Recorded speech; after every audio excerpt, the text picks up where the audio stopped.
Magandang araw po sa inyo. Hindi ko lang alam kung saan ko ikukwento to kaya naisip ko na dito na lang ipasa dahil nakikinig din dito yung boyfriend ko. Nahawa na nga rin ako sa pakikinig sa inyo. Tingin ko ay ito yung tamang space na may maniniwala sa kwento namin ng boyfriend ko. Tawagin na lang po akong Mika, Sir Bob, 23, taga Metro Manila. Mahilig talaga kami mag-road trip ng boyfriend kong si Ken, lalo na tuwing weekends. Pero itong ikukwento ko ay nangyari no Holy Week last year. Nagpa siya kaming umuwi ng probinsya ni Ken somewhere sa norte kasi may reunion daw sa side nila. Since wala naman akong gagawin buong linggo ay sumama na rin ako. Mahaba yung biyahe. Halos 6 na oras na nga kaming nasa kalsada, puro kanto at palayan. Tapos sobrang dilim na kasi halos 10 PM na nung mga oras na yon. May warning na rin sa gas meter ng kotse namin kasi nga low fuel na. Kinakabahan ako kasi baka tumiri kami sa gitna. Tapos walang tao at walang mga ilaw sa daan. Mabuti na lang may nadaanan kaming maliit at lumang gasolinahan. Wala rin masyadong ilaw doon. Bukod lang sa madilim na fluorescent sa tuktok ng signage na halos mabura na nga ng pintura. May nakasulat na parang Ligas pero kupas na. Akala namin ay sarado na kasi nga ay sobrang tahimik. Nagulat na lang kami nang may biglang lumabas na lalaki. Mukhang nasa late 40s na siguro siya, payat, nakasuot ng lumang uniform. Malapad yung pagkaangiti niya. Medyo natakot lang ako kasi hindi gumagalaw yung mga mata niya. Diretso na atingin lang. Sa tabi niya, biglang may lumitaw na batang mga 6 or 7 years old yata. Naglalaro siya ng kutsi-kutsihan sa sahig. Paikot-ikot lang sa tapat ng gas pump. Nagulat pa nga ako kasi hindi naman namin napansin yung bata kanina. Bumati si Ken doon sa lalaki. Ako naman, hindi na nakapagsalita kasi parang na-stuck yung tingin ko dun sa ngiti ng tatay. Hindi pa rin kasi niya inaalis yung ngiti niya tapos nakatingin lang sa amin. Parang ako na yung nangangawit para sa kanya. Nagtanong si Ken kung magkano na yung unleaded dahil parang hindi updated yung presyo na nakalagay sa signage. Pero hindi sumagot yung lalaki. Ilang beses nagtanong yung BF ko pero ayaw sumagot. Ako naman medyo nairita na at napansin na rin ni Ken na inis ako. Sinabi na lang niya na paggas kami ng unleaded. Sakalang gumalaw yung lalaki ng dahan-dahan. Yung parabang sa robot. Lumapit siya sa pump at kinapaka pa yung hose. Tapos, ilang minuto ulit siyang nakatayo doon. Hindi nagsasalita at nakatayo lang. Pero kung sisilipin yung mukha niya, naangiti pa rin siya. Sinabi na lang ni Ken na pa 900 na lang. Tapos yung 100 ay tip na niya dahil medyo naawa din siya sa lalaki at sa bata at sa kalumaan na gasolinahan. Inabot niya yung pera pero hindi pa rin gumagalaw yung tatay. Yung bata naman naglalaro lang. So dahil nainip na ako na yung kumuha ng pera tapos sa bata ko inabot. Sinabi ko na ibigay niya sa papa niya kasi gusto ko na rin makaalis nun dahil kinikilabutan na nga ako sa kanila at sa lugar. Tumagilid yung ulo ng tatay pero hindi na siya naangiti. Tapos bigla siyang sumilip sa mukha ko. Tuwid na tuwid yung tingin niya. Di ko alam kung nagalit ba siya kasi kinausap ko yung anak niya. Napatapik ako bigla ng ilang beses kay Ken saka nagsabi sa kanya na umalis na lang kami. Halata ko rin na kahit siya, iba na yung pairamdam doon sa lalaki. Bago pa siya makasagot, may biglang dumaan na parang matandang magsasaka. May dala siyang gulok at bayong, mukhang kaagaling sa bukid. Ang nakakapagtaka lang ay kung bakit ginabi siya sa palayan. Tiningnan niya kami tapos nilapitan. Tinanong kung anong ginagawa namin doon dis oras ng gabi, kung nasiraan daw ba kami. Magalang naman namin siyang sinagot na balak namin magpagas kaso ayaw kaming asikasuhin. Nakita kong napailing yung matanda. Saka siya nagsalita na mas lalong nagpakain sa akin ng takot. Kahit ano daw hintay namin doon ay wala nang mag-aasikaso at magbebenta sa amin ng gas. Matagal na raw sarado yung gasolinahan na yon. Nagkatinginan kami ni Ken. Magsasalita pa sana kami saka ituturo yung mag-ama pero bigla na lang silang nawala sa harapan namin. Paglingon namin, andoon na sila sa dulo ng gasolinahan malapit sa likod ng lumang bodega.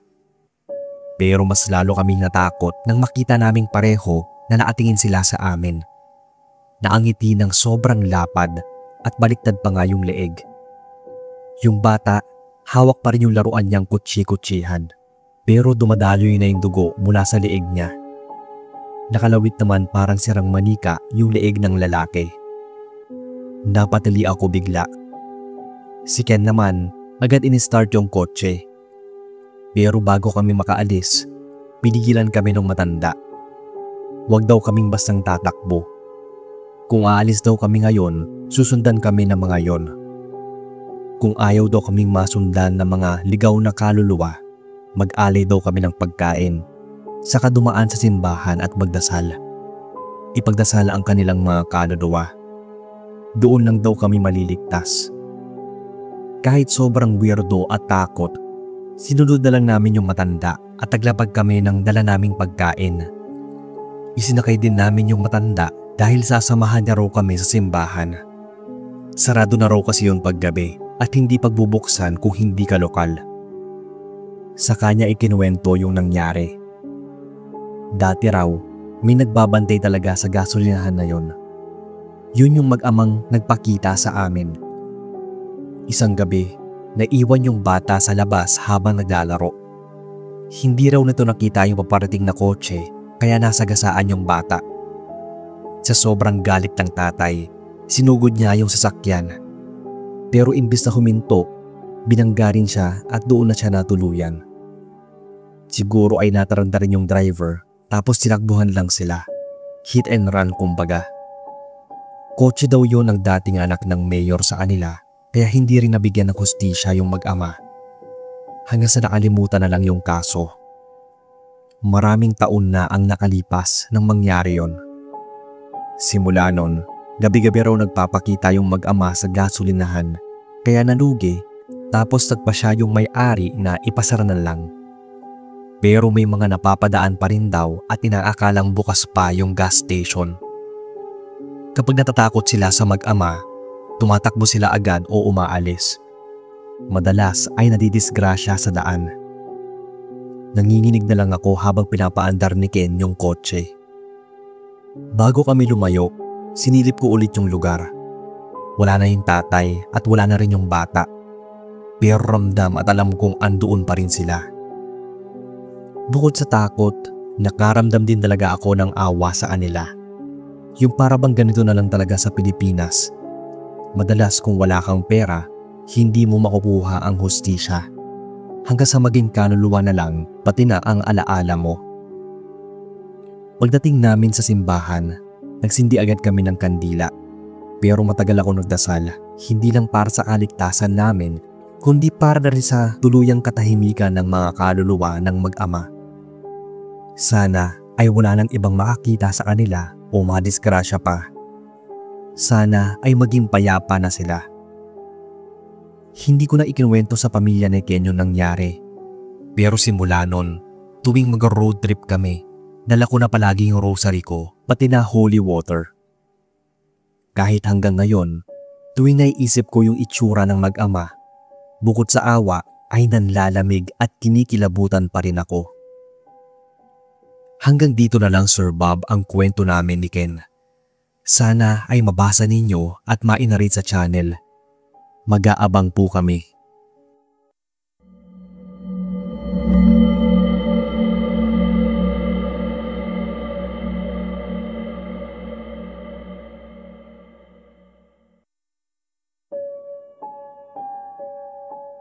Magandang araw po, sir. Tawagin niya na akong Nana. Hindi talaga ako mahilig magsulat ng ganito, pero nahilig akong makinig sa inyo. Kaya naman naisipan ko rin na baka sakaling mapili niyo itong istorya na nangyari sa akin dati. Nagsimula siya nung gabi na sobrang grabe kaming nag-away ng asawa ko. Hindi ko na uulitin lahat ng detalye, pero yung tipong hindi na talaga kami magkaintindihan. Ang bigat ng atmosphere sa bahay nun. Hindi na ako makahinga sa sama ng loob, kaya yung una kong ginawa, kinuha ko yung susi ng kotse at umalis. Hindi ko alam kung saan ako pupunta. Basta ang alam ko lang, gusto kong lumayo. Nag-drive ako ng matagal. Road trip kumbaga. Hindi ko na namalayan yung mga kalsadang nadaanan ko. Ilang oras din yata akong paikot-ikot. Naka-low volume lang yung music. Walang traffic at halos walang kasalubong na sasakyan dahil gabing-gabi na. Road trip sa gabi ang ginawa ko. Hanggang sa maarating ako sa isang tulay na hindi ko pa nakikita kahit kailan. Dito sa isang parte sa Cavite. Mahaba at madilim siya. Walang ilaw sa poste at yung headlights lang ng kotse ko yung nagbibigay liwanag sa daan. Nasa kalagitnaan ako ng tulay nang bigla kong naramdaman na parang may bumagsak sa ibabaw ng kotse. Mabigat yung tunog. Parang may tumalon mula sa taas. Nagulat ako. Nahimasmasan ako sa pagmumura sa asawa ko sa isip ko. Napakapit ako na mahigpit sa manibela. Tumingin ako sa mga side mirrors para i-check kung may tao ba. Pero wala akong nakita. Ang unang pumasok sa isip ko nga baka may magnanakaw o hold-upper. Baka nasa ibabaw na ng sasakyan ko. Nanginginig yung mga kamay ko habang pinapaspas ko yung pagmamaneho para maalampasagad habang nakikiramdam pa rin. Inabot ko yung cellphone ko kasi tatawag talaga ako ng pulis kung sakali man na may magnanakaw nga na umakyat sa kotse. Pero habang tuloy ako sa pagmamaneho, iba na yung nararamdaman ko. Hindi lang kaba. Para bang may nakatingin sa akin mula sa likod. Yung tipong ramdam mo na hindi ka nag-iisa. Ang bigat ng hangin, hindi ako makahinga nun. Akala ko napapraning lang ako kasi nga kinakabahan na ako. Pero nang mapatingin ako sa rear view mirror, halos magsisigaw ako sa takot dahil sa nakita kong babae. Nakaupo siya sa gitna ng backseat habang nakatingin sa akin. Basang-basa yung buo niyang katawan na para siyang bagong ahon lang sa tubig. Pero hindi siya mukhang normal na tao o buhay na tao. Tanda ko yung itsura niya. Mukha siyang nabubulok na bangkay na pinagpipiestahan ng mga isda. Nangingitim na siya na parang durug-durug na yung balat at laman. Nakabuka pa yung bibig niya na sobrang laki, tapos umaagos lang yung tubig na lumalabas mula sa bunganga niya. Napasigaw na ako noon ng malakas. Napitawan ko na nga halos yung manibela at muntik ko nang maitulak yung kotse sa barrier ng tulay. Nanginginig yung buong katawan ko, tapos yung puso ko parang lalabas na sa dibdib. Gusto ko na lang tumalon palabas ng kotse sa sobrang takot. Kahit habang nagpapanik na ako, nararamdaman ko pa rin siya na nasa likod ko lang. Hindi lang ako lumilingon, pero feeling ko palapit siya ng palapit. Mabuti na lang at may dumaan na police patrol. Narinig ko yung busina nila at saka nila ako pinara. Doon lang nawala yung babae sa likod. Pababa ko ng tingin sa salamin. Wala na ni bakas niya. Kahit yung upuan ay tuyong-tuyo. Lumapit yung pulis at tinanong ako kung anong nangyari at namumutla daw ako.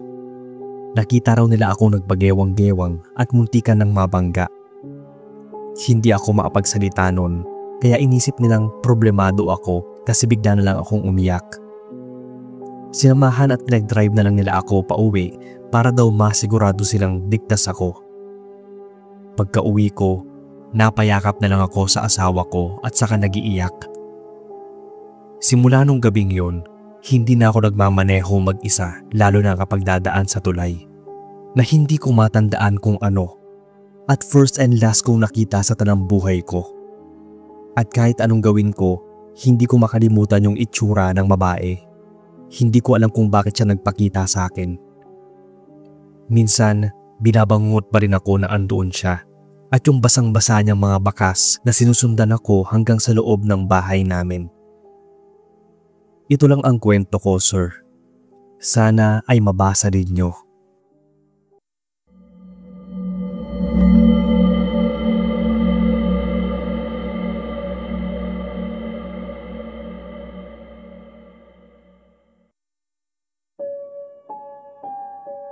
Hello po Sir Bob at sa inyong mga tagapainig. Hindi ko lang alam kung saan ko ilalabas to pero simula nang mangyari to, hindi na nawala sa isip ko.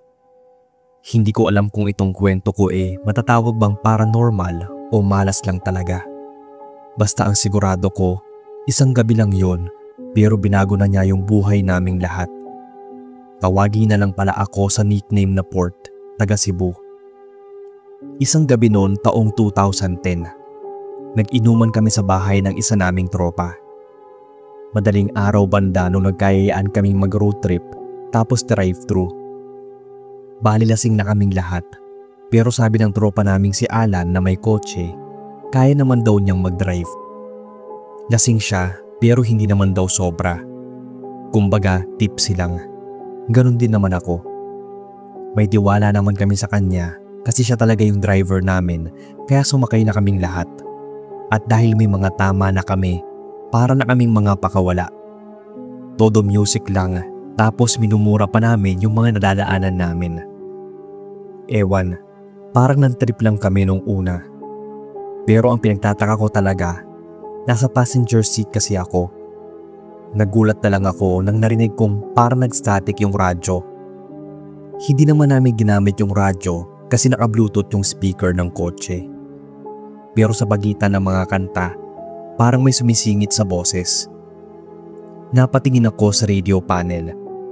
Tapos ilang minuto akong napatigil para painggan kung may naririnig ba talaga ako. Mahina siya pero malinaw para sa akin. Sigurado akong ilang beses kong narinig ang mga salitang ingat at takbo. Narealize ko na baka lasing lang ako kaya pinabayaan ko na lang. Nag-shot na lang ulit ako kasi may dala kaming alak.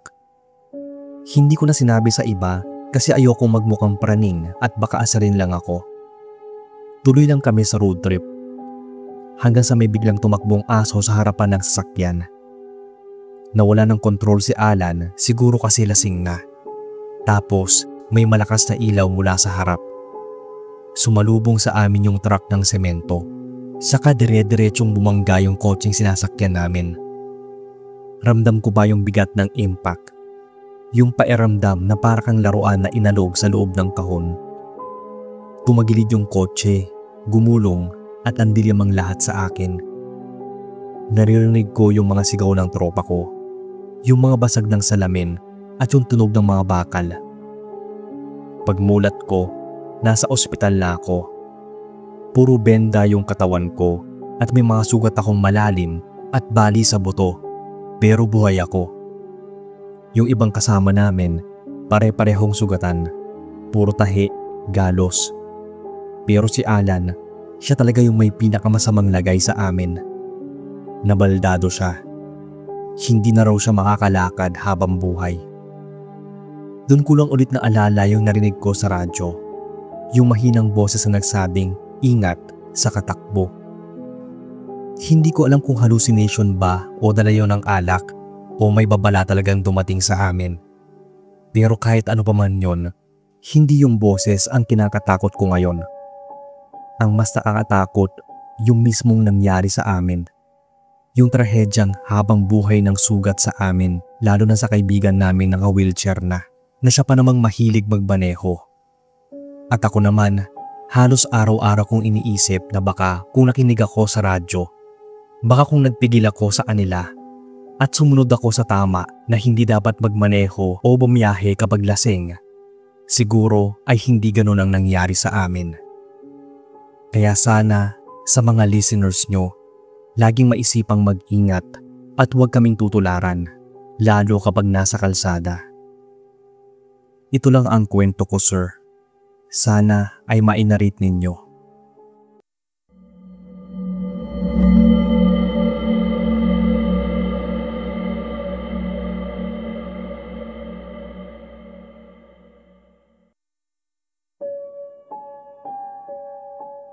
Kamusta kayo, Boss Bob? Ako si Ana, taga Valenzuela. Gaya ng ilan sa mga libu-libo nyong listeners, gusto ko lang din mag-share sa inyo ng karanasan kong hindi basta maipaliwanag ng normal na tao. Mga ilang years na rin to nangyari. Isang gabi, Galing kami ng pamilya ko sa isang family gathering sa probinsya sa Pampanga. Excited pa nga ako nung una kasi medyo malayo yung pinuntahan namin at gabi na nung umuwi kami. Road trip vibe kumbaga. Nasa likod ako noon kasama ng kapatid ko, habang sina mama at papa naman ang nasa unahan. Mga ilang minuto pa lang sa biyahe, napansin kong may babaeng nakatayo sa gilid ng kalsada doon sa Pampanga. Dahil madilim, hindi ko makita yung mukha niya. Nakasuot siya ng simpleng damit, kulay puti o beige yata. Mahaba yon na hanggang tuhod.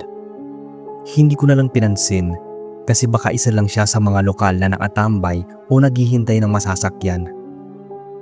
Ilang saglit pa, biglang may nakita naman kaming patay na pusa sa gilid ng kalsada. Nakahandusay, parang bagong banggalang.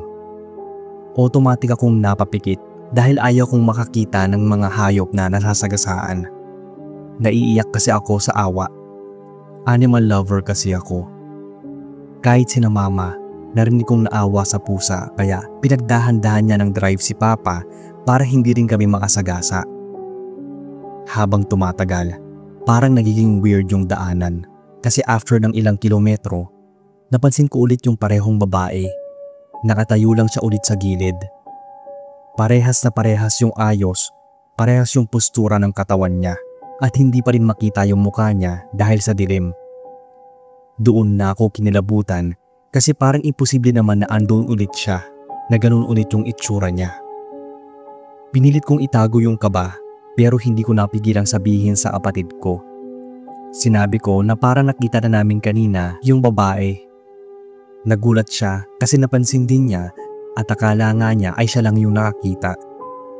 At hindi lang yung babae kasi ilang sandali pa dadaanan ulit namin yung patay na pusa. Yung mismong posisyon, yung mismong itsura at kulay nito na orange at white. Parang eksaktong copy ng una naming nakita na para bang bumalik lang kami sa dinaanan namin kanina. Doon na kami pare-parehong natakot kaya sinabi namin kay papa. Tiningnan niya yung daan. Tapos ang sagot niya na imposible raw na maligaw kami kasi one way lang yon at diretso lang talaga. Maski nga sa Waze at sa Google Maps, doon kami pinapadaan. Pero pansin namin na maski yun ay nagloloko na rin. Hindi siya kumaliwa o kumanan. So paano kami babalik? Pero kahit anong sabihin ni papa, ganun pa rin yung nakikita namin. Ilang ulit nang lumalabas yung babae at yung patay na pusa.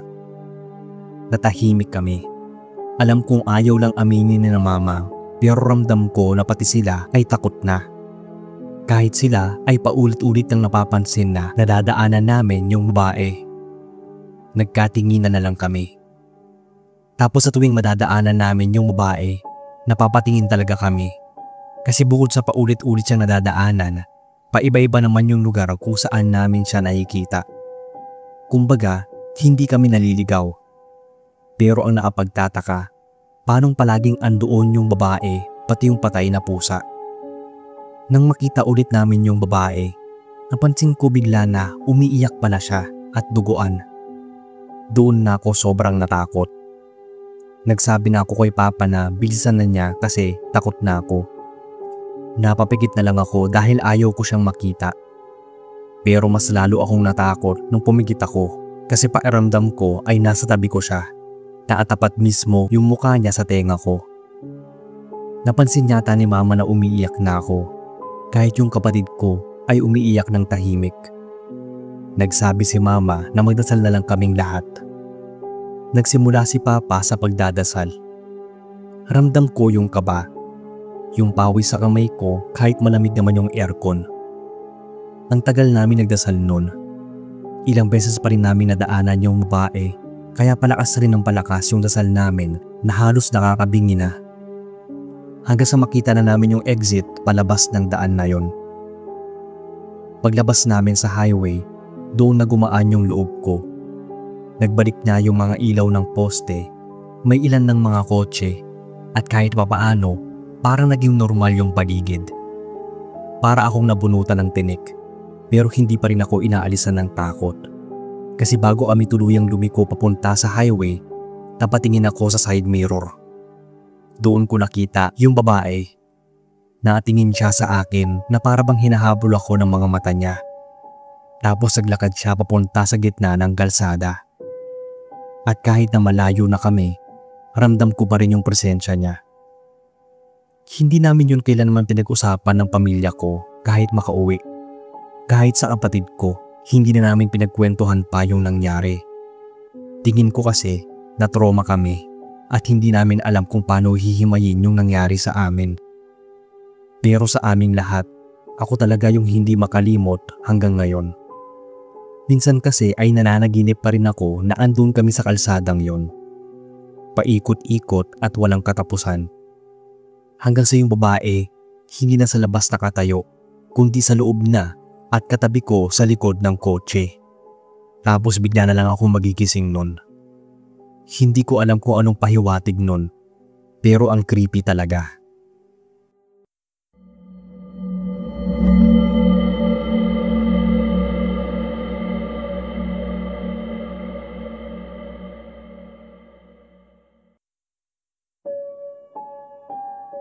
Hi po boss. First time ko lang magsusulat ng ganito, pero hindi kasi ako mapalagay. Baka dito ko na lang mailabas yung kwento na nangyari sa amin. Hindi ko lang alam kung matatakot kayo o magagalit sa akin. Pero hanggang ngayon, dala-dala ko pa rin yung guilt. 6 kaming magbabarkada nun. Sobrang close namin simula pa nung high school. Tapos kahit college na, lagi pa rin kaming lumalabas kapag may time. Minsan gala lang, minsan inuman. Nangyari to mga 8 years ago. Nagplano kaming mag-road trip at camping somewhere in Rizal. 12:00 pa lang ng gabi, nagkita na kami at nag-ayos ng gamit. Sakay kami ng van ng isa naming tropa. Nung una, masaya pa talaga kaming lahat. May dala kasi kaming speaker kaya tamang kantahan lang kami. Pero bandang kalagitnaan ng biyahe, biglang nagloko yung van. Tumiri kami sa gilid ng kalsada. Kami nataranta. Naghanap ng flashlight, binuksan yung hood, pero wala naman talagang marunong mag-ayos sa amin. At dahil pressure na talaga kami dahil madaling araw pa lang at ayaw naming apurnada yung lakad namin, nagsimula na kaming magkapikunan. Halos wala kaming nadaanan na talyer at madilim na rin kasi. May nagsabi na dapat daw nagpa-check muna yung may-ari ng van. May isa namang nagsabi na baka hindi na matuloy yung camping. Hanggang sa nagturuan na. Sumawat pa yung isang kaibigan namin na si Michelle nang kung siya na lang sana ang nag-drive ay hindi na kami aabutin pa ng ganon. Napikon ako kasi wala siyang ambag sa plano tapos bigla siyang magyayabang. Hilig niya kasi talaga yung ganong ugali dati pa kaya napuno na rin ako. Nasagot ko tuloy siya ng pabalang ng may utak pala siya. Akala ko kasi ay puro landi lang. Natahimik ang lahat sa sinabi ko. Saka ko na-realize na baka below the belt na ako masyado. Ayaw kasi ni Michelle na tinatawag siyang malandi kasi na-issue na siya dati sa university namin nung kumalat yung scandal niya. Magsasorry pa lang sana ako pero naglakad na siya agad palayo saka nagsindi ng yosi. Pipigilan ko pa sana kasi hindi naman kami pamilyar sa lugar. Tsaka syempre para maapag-sorry. Pero pinigilan nila ako. Sabi nila na hayaan ko na lang daw muna magpalamig. Kaya nag-focus na lang din kami kung paano maayos yung van. Ang malala pa ay mahina ang signal at halos walang data doon sa area. Matapos naman ng halos kalahating oras ay umandar na. Mag-aalas 4 na rin yun. Kaya pampante na kami kasi malapit na mag-umaga. Hahanapin pa lang sana namin siya pero nagulat na lang kami nang makita namin siyang nakabalik na pala at nakaupo sa likod ng van. Tahimik lang at nakatingin sa bintana. Walang nagsalita sa amin. Hindi ko rin alam kung paano sisimulan na mag-sorry. Habang nasa biyahe na ulit kami, road trip, tinignan ko siya sa rearview mirror. Andun pa rin siya pero hindi ako nililingon. Halata sa kanya na galit pa rin siya sa akin. Ang sakit sa loob kasi alam kong mali yung sinabi ko. Plano ko na pagdating namin sa camping site, lalapitan ko siya at magsorry. Pero habang tumatakbo yung van, biglang lumamig ng sobra sa loob. Yung napakalamig kahit nakasara naman yung mga bintana at mahina lang yung aircon. Nasa kahabaan na kami ng Rizal Province. Naisip ko na baka medyo mataas-taas na yung lugar kaya ganon. Napansin ko, pati yung iba kong mga kasama ay nanlalamig din. Doon ako muling napatingin kay Michelle. Nanigas ako nang makita yung itsura niya. Nakaupo pa rin siya pero diretso siyang naatingin sa akin. Nanlalaki yung mga mata na halos lumuwa na. Tapos may dumadaloy ng dugo mula doon. Para ba siyang umiiyak pero imbis sa luha, dugo ang lumalabas. Hindi ko na masyadong maalala pa yung ibang detalye ng itsura niya pero basta bigla na lang siya naging duguan. Saka siya tumawa ng sobrang lakas. Noong mga oras na yon, parang hindi na siya yung Michelle na kaibigan namin dahil mukha na siyang demonyo na isakay sa van. Bukod sa akin, nakita at narinig din siya ng ibang mga kaibigan namin. Doon napapreno bigla yung tropa namin na nagmamaneho. Muntik pa nga kaming mumangga. Lahat kami nagsisigaw at nagpapanik. Pero paghinto ng van at napalingon kami sa likod ay wala na si Michelle. Nagkatinginan kaming lahat. Walang makapagsalita sa amin sa sobrang takot. Ang hirap intindihin ng kung ano nangyari, kung nananaginip lang ba kami o ano. Nagstay tuloy kami ng matagal sa gilid ng kalsada. Hindi alam ko anong gagawin. Tulala kaming lahat nun, kahit sino naman siguro. Hanggang sa may nareceive na lang kaming tawag na nakita raw yung bangkay ni Michelle sa may lote malapit lang sa kung saan kami tumigil nung nasiraan kami bago kami maarating ng Antipolo. May nakakita daw sa kanyang duguan at puro saksak sa katawan. Sabi ng pulis, napagtripan daw ng mga adik at tinakawan pa ng pera. Mukhang hindi raw nakasigaw o nakahingi ng tulong kasi hinampas sa ulo at nawalan ng malay. Doon kami halos bumagsak. Iba't ibang emosyon yung naramdaman namin. May umiyak, may nagalit, may tahimik at hindi makapaniwala. Pero ako, para na ako mababaliw. Kasi kung andoon pala siya at naiwan, sino yung kasama namin kani-kanina lang na nakaupo sa likod ng van? Sino yung nakasama namin sa biyahe? Ibig sabihin ba nun, bago pa kami umalis ay namatay na siya at sumama na lang yung kaluluwa niya sa van? Nagalit siya sa amin at sinisisi niya kami sa nangyari sa kanya. O ako mismo? Ang daming gumugulong tanong sa isip ko. Simula nun, hindi na ako mapalagay. Kahit anong gawin ko, naaalala ko yung tingin niya sa akin, yung dugong dumadaloy sa mukha niya, at yung huling pagkakataon na nag-away kami. Na hindi man lang ako nakapag-sorry bago siya tuluyang nawala. Pakiramdam ko, ako ang may kasalanan. Kasi kung hindi ko siya napagsalitaan, hindi naman siya aalis ng mag-isa at hindi rin siya mamamatay. Michelle, kung nasaan ka man ngayon, sana ay napatawad mo na ako. Sana rin ay mapatawad ko na yung sarili ko sa nangyari dahil maraming taon ko na itong dinadala. Ito lang boss ang kwento ko. Hindi ko lang alam kung pasok tong tema sa channel. Maraming salamat sa oras.